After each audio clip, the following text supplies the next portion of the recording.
Ya, selamat pagi para pejuang anti warisan. Berikut detail perbedaan AC inverter dan konvensional. Semoga bermanfaat. Nah, kita simak sampai akhir. Untuk di AC inverter, konsumsi energinya pastinya jauh lebih hemat karena kompresor bekerja dengan dinamis tanpa sering mati nyala seperti halnya kita temukan di kompresor konvensional. Terus juga menghindari lonjakan daya awal yang tinggi. Dibuat dinamis tersebut tanpa mati nyala itu dibuat untuk menghindari lonjakan daya awal yang tinggi ya, yang seperti dirasakan pada kompresor AC konvensional. Terus AC konvensional juga membutuhkan daya besar setiap kali kompresor menyala ulang. Nah, inilah yang membuat signifikan dari AC inverter. Terus di stabilitas suhu juga, inverter juga mampu menjaga suhu ruangan tetap konstan sesuai target.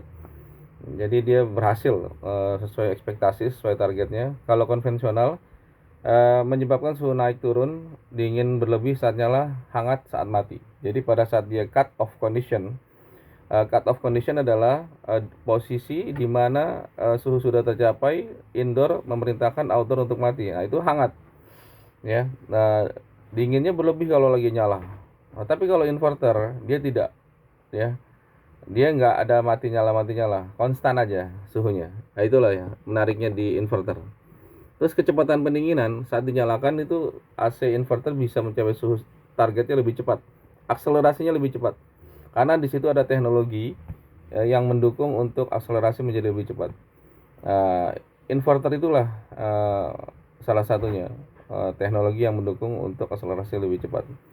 Sedangkan konvensional mendinginkan ruangannya itu dengan kecepatan penuh tapi butuh waktu ya untuk mencapai suhu yang diinginkan. Nah, makanya karena dia ngejar suhu, maka power maksimumnya itu dari kompresor konvensional pasti jauh lebih besar dari sisi konsumsi wattnya dari ketimbang AC inverter atau kompresor inverter yang bertegangan DC direct current. Terus daya tahan dan biaya, kompresor inverter ini lebih awet, tidak sering on off, namun harga unitnya pasti lebih mahal. Sebuah teknologi dihadirkan pada salah satu sistem itu pasti akan berbanding lurus dengan harganya.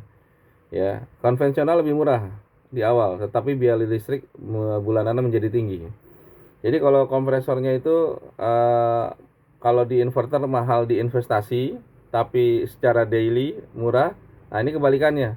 Kalau konvensional lebih murah di awal, tapi biaya listrik bulanan lebih tinggi. Nah, penggunaan optimal inverter itu idealnya ruangan tertutup digunakan ya. Contoh untuk kamar tidur.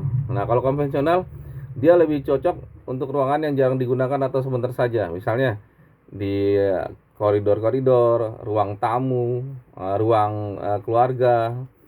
Itu kalau kita kasih inverter itu bebannya menjadi tidak expect ya.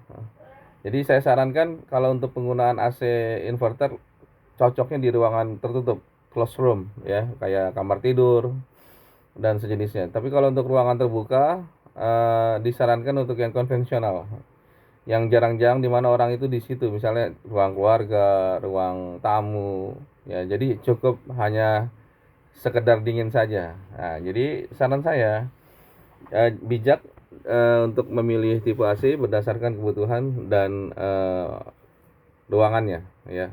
Semoga bermanfaat. Terima kasih.